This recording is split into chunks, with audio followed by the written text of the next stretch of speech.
बच्चों, पिछले कक्षा में कर्नाटक संपदा पाठ के बारे में हम जानकारी किए हैं। उसके आगे की पाठ की ओर हम आज जाएंगे। मैंने पुनरावृत्तन के रूप से आपसे कुछ प्रश्न पूछूंगा, बता सकते हैं। मैंने होमवर्क के रूप में भी दिया था। होमवर्क पूरा नाम ಕೊಟ್ಟಿದ್ದೆ ನಿಮಗೆ। बता सकते हैं कि कर्नाटक में कौन कौन से जलप्रपात है। कर्नाटक में कौन कौन से जलप्रपात है, बता सकते हैं। हाँ जी हाँ बच्चे, कर्नाटक में जोग, अपी और गोका, शिवण समुद्र आदि जलप्रपात है। और कर्नाटक में कौन कौन सी नदियां बहती हैं, बता सकते हैं। कर्नाटक में तुंगभद्रा, कावेरी, कृष्णा आदि प्रमुख नदियां बहते हैं। पिछली कक्षा में इस पंक्ति तक हमने जानकारी प्राप्त किए थे। आज इसके आगे की ओर जाएंगे। कर्नाटक राज्य का शिल्पकला अनोखी है। अनोखी का अर्थ है अपूर्व, अनोखी।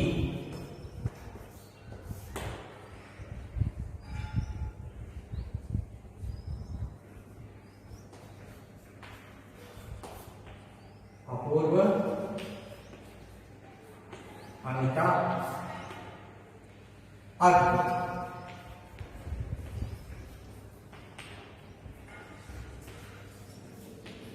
कन्नड़ में अद्भुत। कर्नाटक राज्य की शिल्पकला अनोखी है। कर्नाटक राज्य का ಶಿಲ್ಪಕಲೆಯು अद्भुतवाಗಿದೆ। आप कई जगह प्रवास के रूप में गए होंगे और यहाँ प्रमुख स्थानों को आप देखे होंगे। देखिए, बादामी, आईवड़े, पट्टदकल्लू में जो मंदिर है उनकी शिल्पकला और वास्तुकला अद्भुत है। कर्नाटक के उत्तरी प्रदेश में उत्तर दिशा में आप देखे होंगे, यहाँ प्रमुख स्थान शिल्पकला के लिए बहुत प्रसिद्ध है। बादामी, आईवड़े, पट्टदकल्लू जो मंदिर है, ಯಾವ ದೇವಾಲಯಗಳು ಇದಾವೆ उनकी ಶಿಲ್ಪಕಲಾ और ವಾಸ್ತುಕಲಾ ಅದ್ಭುತ है। ಆ ಒಂದು ಮಂದಿರಗಳ ದೇವಸ್ಥಾನಗಳ ಶಿಲ್ಪಕಲೆ ಅದ್ಭುತವಾಗಿದೆ। और बेलूर, हलेबीडु, सोमनाथपुर के मंदिरों में पत्थर की जो मूर्तियां हैं वे सजीव लगती हैं। यहाँ भी स्थान आप देखे होंगे, बेलूरू, हलेबीडु कर्नाटक राज्य के प्रसिद्ध स्थान है, विश्वविख्यात स्थान है। यहाँ बेलूर, हलेबीडु, सोमनाथ मंदिर में पत्थरों की मूर्तियां हैं। ಕಲ್ಲುಗಳಿಂದ ನಿರ್ಮಿಸಲಾಗಿರುವಂತಹ ಶಿಲ್ಪಕಲೆಗಳನ್ನು ನೀವು ಬೇಲೂರು, ಹಳೆಬೀಡು ಮತ್ತು ಸೋಮನಾಥಪುರದಲ್ಲಿ ನೋಡಬಹುದು। ಈ ಇವುಗಳು ನೋಡ್ಲಿಕ್ಕೆ ಹೇಗೆ ಕಾಣಿಸ್ತವೆ ಅಂದ್ರೆ ಜೀವಂತವಾಗಿದೆಯೋ, ಈಗ ತಾನೇ ಸೃಷ್ಟಿ ಮಾಡಿದಾರೆ ಹಾಗೆ ಅನ್ಸುತ್ತೆ। सजीव का विलोम शब्द बता सकते हैं। विलोम शब्द सजीव का विलोम शब्द निर्जीव। निर्जीव, सजीव, जीवंत, सजीव, निर्जीव, जीवंत, निर्जीव, जीव ಎಂದೆರಡು। ये वे मूर्तियां सजीव लगती हैं। बेलूर, हलेबीडु, सोमनाथपुर में जो मंदिर है वहां सजीव लगती है, ಅಂದ್ರೆ ಜೀವಂತವಾಗಿದೆಯೇನೋ ಅನ್ನೋ ರೀತಿ ಇದಾವೆ। हम अपने जीवन में अभी तक जो बच्चे बेलूर, हलेबीडु नहीं देखे हैं, एक ना एक दिन जरूर देखना चाहिए। ऐसे स्थान को हम लोग एक ना एक दिन जाकर वहां जाकर इन मंदिरों को जरूर देखना चाहिए, इतने अच्छे हैं, अಷ್ಟು ಚೆನ್ನಾಗಿದ್ದಾವೆ मंदिरಗಳು। ये सुंदर मूर्तियां, सुंदर का विलोम शब्द बता सकते हैं? सुंदर का विलोम शब्द कुरु, सुंदर का विलोम शब्द कुरु।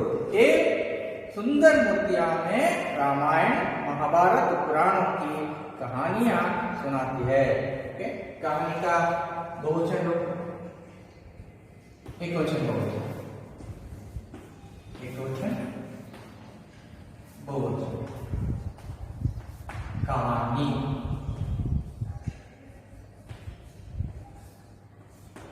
कहानी ये दीर्घाक्षर रहता है और रस्व स्वर के रूप में करना है। कहानी चेंज करना है, कहानी। नदी,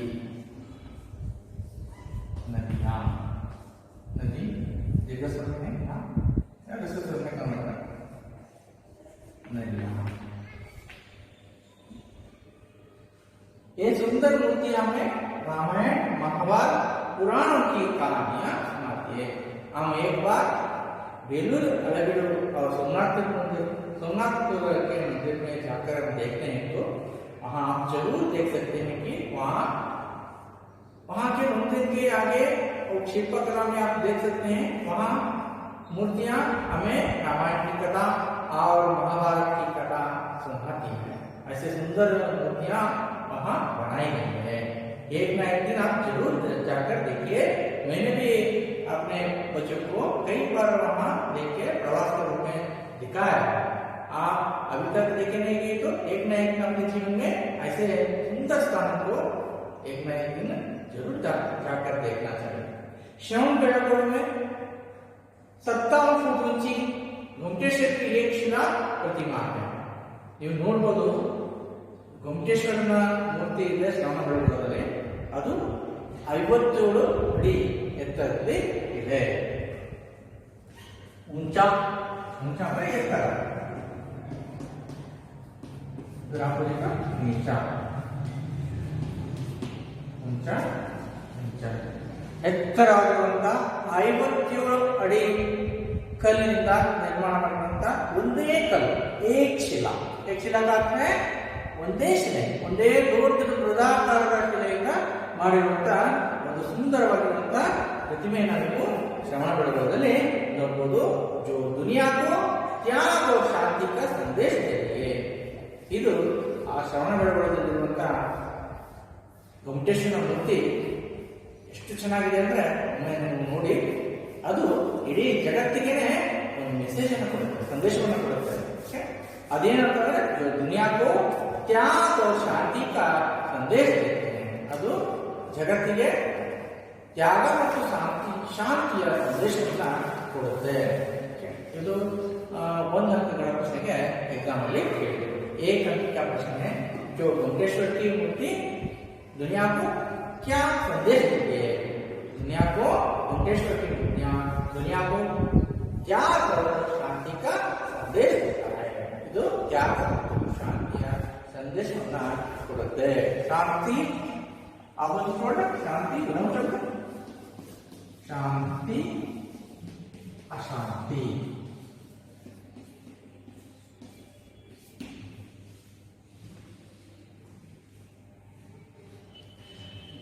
विजयपुर के गोल गुंबज की विस्फोरित गैलरी वास्तुकला का अद्वितीय दृष्टांत है। हमने यहाँ जानकारी पहले कर चुके हैं। ओके, विजयपुर के गोल गुंबज की विस्फोरित गैलरी वास्तुकला का अद्वितीय दृष्टांत है। अद्वितीय दृष्टांत है। दृष्टांत का अर्थ है दृष्टांत का अर्थ है उदाहरण। ವಾಸ್ತುಕಲೆಗೆ ಅದ್ವಿತೀಯ ಉದಾಹರಣೆ ವಿಸ್ಫೋರಿತ ಗ್ಯಾಲರಿ, ವಿಜಯಪುರದಲ್ಲಿರುವಂತಹ विस्फोरित गैलरी। और आप मैसूर का राजमहल भी देखे होंगे। मैसूर ना अरमने, राजमहल, राजमहल है अरमने, राजमहल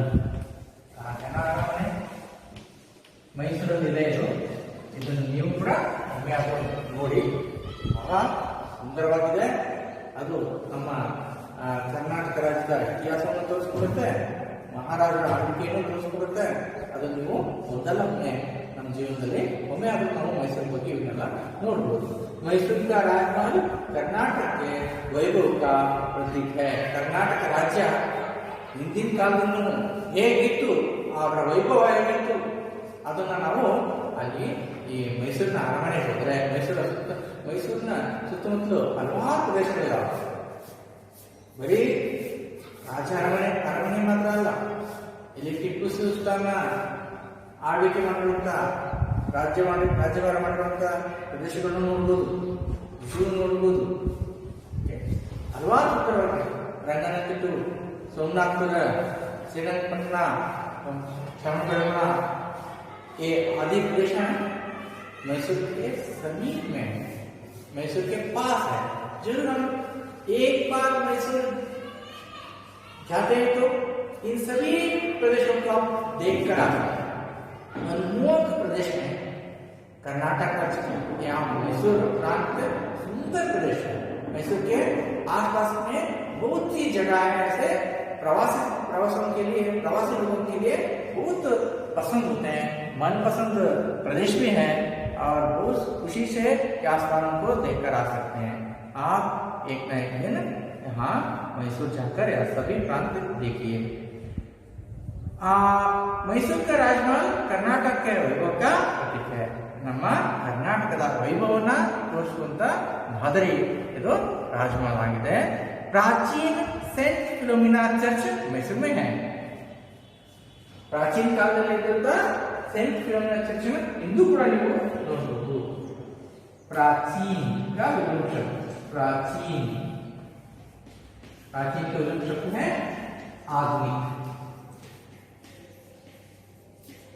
प्राचीन का विलोम शब्द है आधुनिक. प्राचीन सेंट फिलोमिना चर्च और जगमोहन राजमहल का पुरातत्व वस्तु संग्रहालय है, वहां भी आप देख सकते हैं. वस्तु बहुवचन वस्तुएं, वस्तुएं.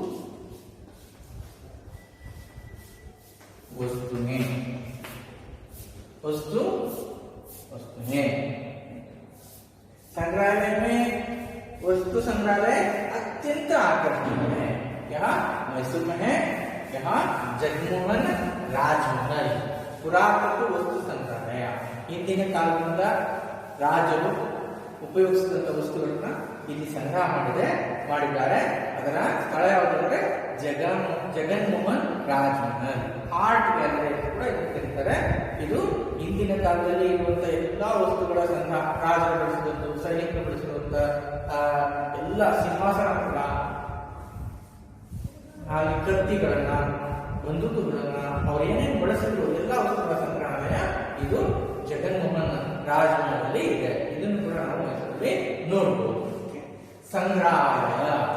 संग्रहालय में कौन सी शब्द है पूछते हैं तो विग्रह करके देखिए. संग्रह प्लस आलय, संग्रहालय.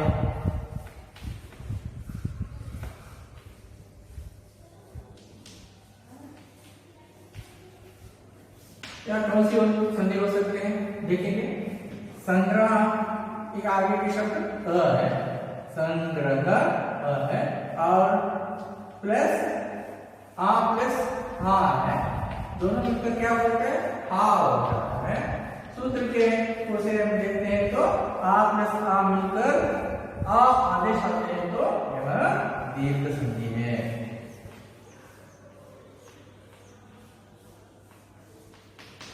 ಹಾಗೆ ಸೇರಿ ದೀರ್ಘಾಕ್ಷರ ಆದೇಶ ಬಂದ್ರೆ ಅದನ್ನ ಕನ್ನಡದಲ್ಲಿ ನಾವು ಶ್ರವಣ ದೀರ್ಘ ಸಂಧಿ ಅಂತ ಕರಿತೀವಿ, ಹಿಂದಿಯಲ್ಲಿ ಅದನ್ನ ದೀರ್ಘ ಸಂಧಿ ಅಂತ ಹೇಳಿ ಕರಿತೀವಿ. ಮತ್ತೆ ಅವರೇ ಶಬ್ದ ಅತ್ಯಂತ, ಅತಿ ಪ್ಲಸ್ ಅಂತ, ಅತ್ಯಂತ.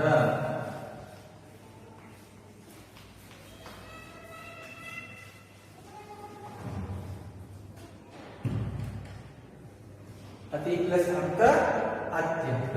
यहाँ देखिए क्या करते हैं, अति, यहाँ ई शब्द है, अति ई प्लस अ, ई प्लस अ मिलकर आदेश क्या हुआ है, या आदेश होने पर यह यंड संधि है।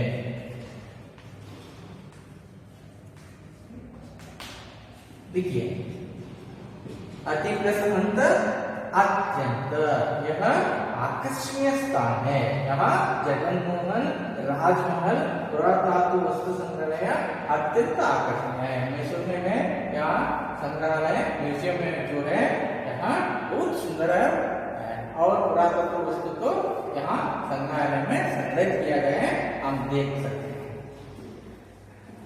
आगे की ओर देखेंगे, यहाँ के कर्नाटक राज्य के प्रमुख राजवंश गंग, कदंब, राष्ट्रकूट, चालुक्य, वैसर, वडेर आदि राजवंशों ने तथा कृष्णदेवराय, मदकरी नायक, रानी अब्बका देवी, कित्तूर चन्नम्मा, टीपू सुल्तान, आदिल शाह जैसे शासकों ने कर्नाटक राज्य की श्रीवृद्धि में अपना महत्वपूर्ण योगदान दिया है।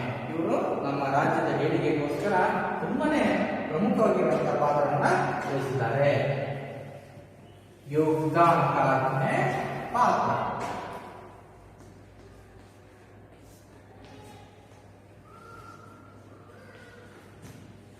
ಭೂಮಿಕಾ ಪಾತ್ರವನ್ನು ವಹಿಸಿದ್ದಾರೆ। ಯಾರು ನಿಮ್ಗೆ ಗೊತ್ತಿದೆ ಇವರೆಲ್ಲ, ಟಿಪ್ಪು ಸುಲ್ತಾನ್, ಕಿತ್ತೂರು ಚೆನ್ನಮ್ಮ, ಅಬ್ಬಕ್ಕ ದೇವಿ, ಕೃಷ್ಣದೇವರಾಯ, ಮದಕರಿ ನಾಯಕ್, ಆದಿಲ್ ಶಾ ಇವರೆಲ್ಲರೂ ನಮ್ಮ ಕರ್ನಾಟಕ ರಾಜ್ಯದ ಏಳಿಗೆಗೋಸ್ಕರ ಸಾಕಷ್ಟು ತಮ್ಮ ಪಾತ್ರವನ್ನು वहिಸಿದ್ದಾರೆ। कर्नाटक के अनेक साहित्यकार ने सारे संसार में कर्नाटक की कीर्ति फैलाई है।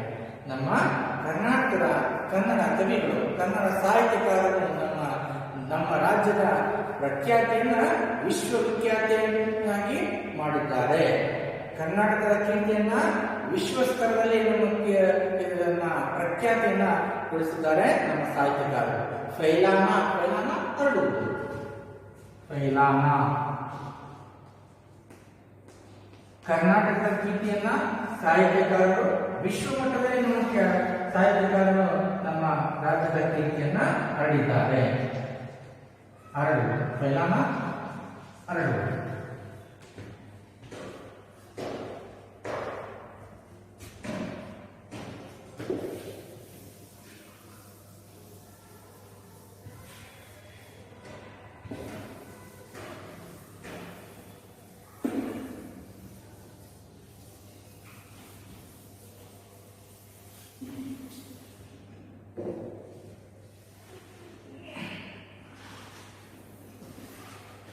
और आगे देखिए, वचनकार बसवಣ್ಣ, क्रांतिकारी समाज सुधारक है। ನಮ್ಮ ಬಸವಣ್ಣವರು समाज सुधारकरागिद्ದರು। अक्कम्मा देवी, अल्लमा प्रभु, सर्वज्ञ जैसे अनेक संतों ने अपने अनमोल वचनों द्वारा प्रेम, दया और धर्म की सीख दी है। ನಿಮಗೆಲ್ಲ ಗೊತ್ತಿದೆ, ನಿಮ್ಮೆಲ್ಲರೂ ಪ್ರತಿಯೊಬ್ಬ ವಿದ್ಯಾರ್ಥಿಗಳು ಇವ್ರ ಬಗ್ಗೆ ತಿಳ್ಕೊಂಡಿದ್ದೀರಿ। ಅಕ್ಕಮ್ಮ ದೇವಿ, ಬಸವಣ್ಣ, ಅಲ್ಲಮ ಪ್ರಭು, ಸರ್ವಜ್ಞ ಇವರೆಲ್ಲ ಸಂತರು ತಮ್ಮ ವಚನಗಳ ಮೂಲಕ ಅವರು ತಮ್ಮ ವಚನಗಳನ್ನ ಹೇಳುವುದರ ಮೂಲಕ ಧರ್ಮದ ಬಗ್ಗೆ, ಪ್ರೇಮದ ಬಗ್ಗೆ, ದಯಾದ ಬಗ್ಗೆ ಶಿಕ್ಷಣವನ್ನ ಕಲಿಸಿದ್ದಾರೆ। ಸೀಕ್ ಅಂತ ನೋಡಿ, ಶಿಕ್ಷಣ, ಸೀಕ್ शिक्षा।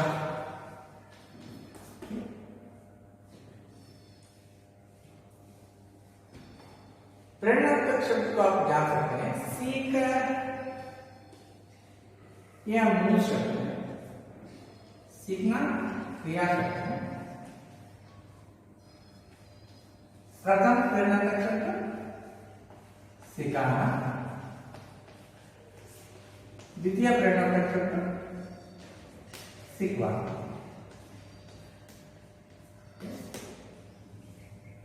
वैसे ही पी कुड़ी, पीना कुड़ियोದು क्रिया प्रेरणात्मक पिलाना।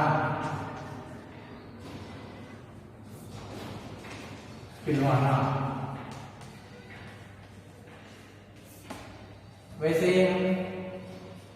देना, दे, देना,